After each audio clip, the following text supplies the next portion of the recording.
The Trail from Hope, Chapter 6. Dad and I were running towards town.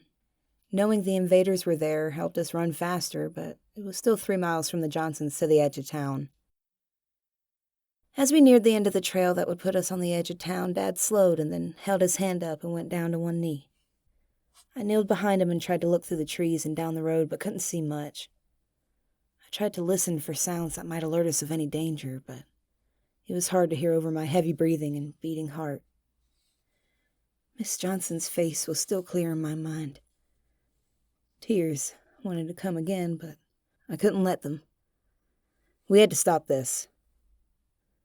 After a minute or so, Dad waved me on, and we stood up and exited the trail onto the main street. The first building in town from this side was the gas station. Mr. Rodriguez had run the gas station for the past 15 years without any type of refill and had managed to keep the town alive. He provided gas for the necessary vehicles and honored vouchers. He was the main reason that many generators still ran. Everyone knew the gas station would be the first target in town if anything ever happened. After the end, a few barricades had been put up along with some fighting positions. Over time, though, most positions had rusted over or the blocks had collapsed. The only protection the station had had in about 10 years was Mr. Rodriguez's boy, Tony. Tony had a learning disability, but was always nice to the customers and stern to those who would try to cheat or steal fuel. The people in town were fond of him and always enjoyed talking to him. His favorite thing to talk about was fishing, and so a lot of the townspeople always enjoyed his advice or liked to hear about the secret spots that he had found, but would never tell anyone exactly where they were. He was a little older than me, but he had always been nice. From the scene we came up upon, Tony had probably tried to do something, and his father had probably rushed outside to stop him. But it hadn't mattered. The road pirates had made short work of the gas station. All of the windows were broken, and all the shelves were mostly bare. As for Tony and his father, they were hanging from the shelf sign by their necks. Sean looked at the bodies for a moment, but then his attention was drawn elsewhere. He ran over to a hole in the pavement.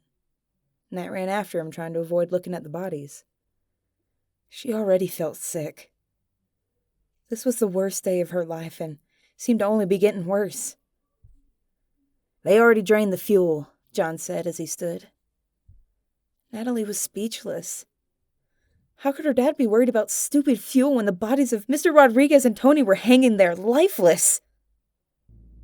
But before she could say anything, John was off and running. And Nat was right behind him. The bank was the next building in town.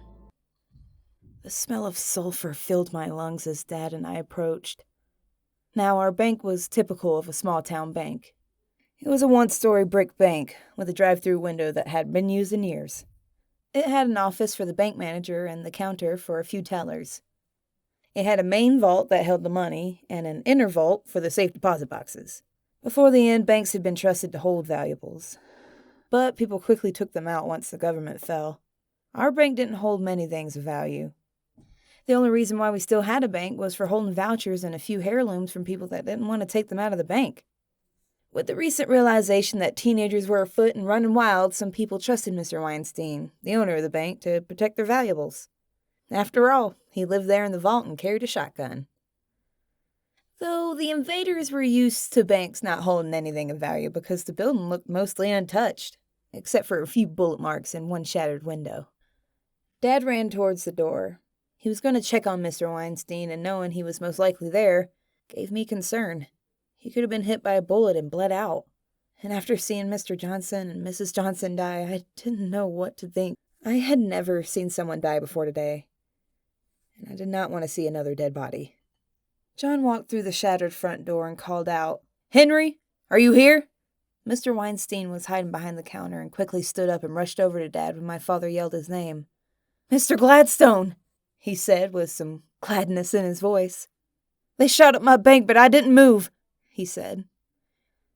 "They didn't know what I had in here," he cried with some want for praise in his voice. My father heard this as well and thanked him for being as brave as he was. and Mr. Weinstein swelled with pride in hearing this.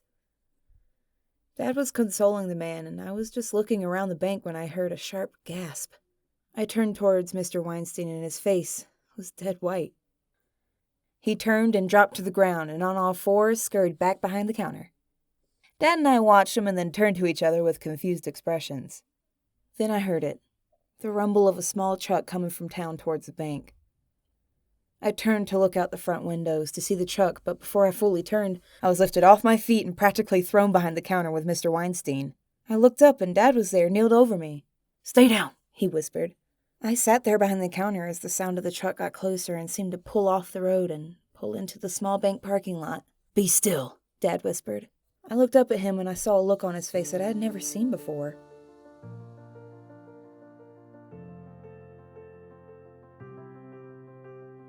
It was a look of determination, but at the same time, a look that was scary and somewhat dangerous. He moved from behind the counter over to a small notch in the front wall that was between one of the big windows and the shattered one. I slowly and carefully peered over the counter as a small two-door truck pulled into the small parking lot. There were 2 men in the cab, and 2 men in the bed of the truck. 4 men, I thought. It was a lot for me and Dad. We were both armed, but we both had bolt-action rifles, with just a few rounds. As the 2 men in the bed of the truck stood, I could see we were outmatched. The men in the bed of the truck both had what looked like AK-47s, along with pistols and multiple knives on their belts. "Let's see what they keep in the bank nowadays," one of the men said jokingly as he stood up in the bed of the truck. The passenger side of the truck was towards the bank, and when the man in the passenger seat stepped out, I saw that he was equally armed. I turned back and stared at the wall, trying to think of what to do. Hell, I thought. Why was this happening? Who were these men, and why were they here? It didn't matter, though. These men were here, and they were killers.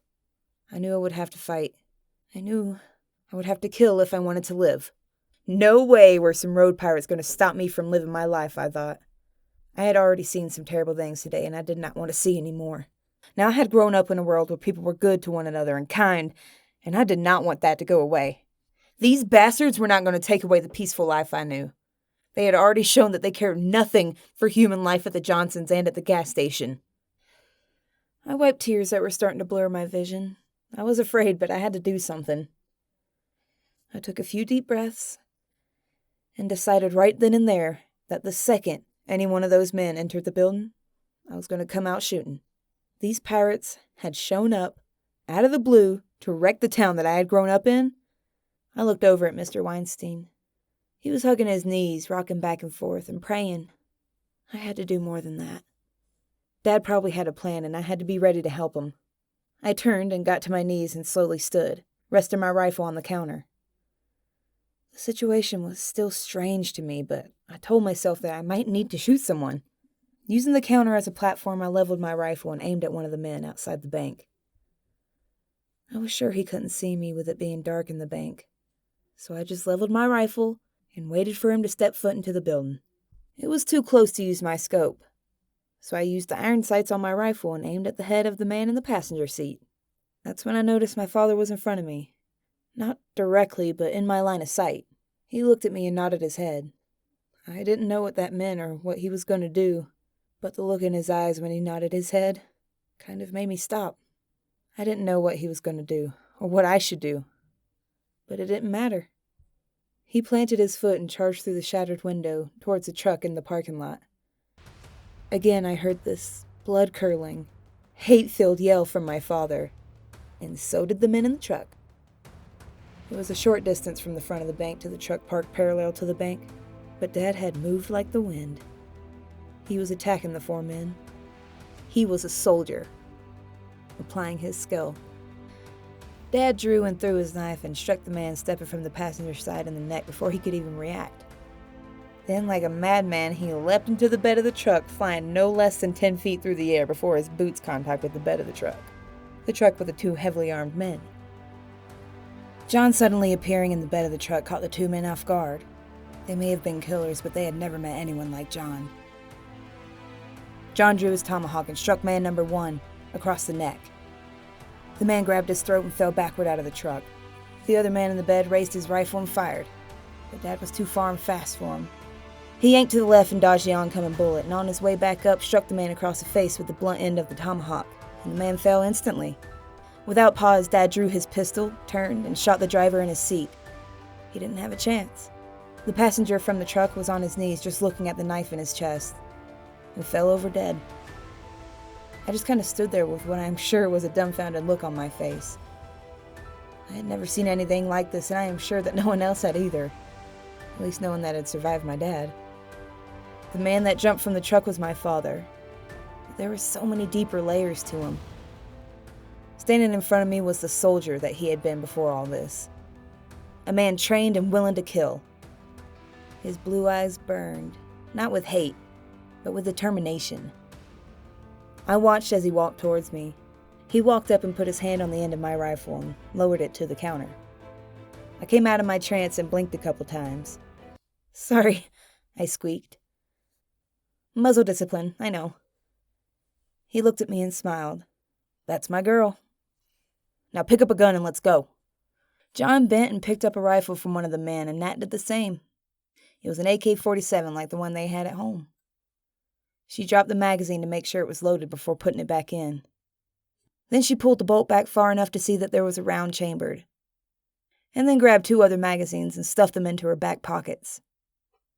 Then John was off again, and Nat was right behind him.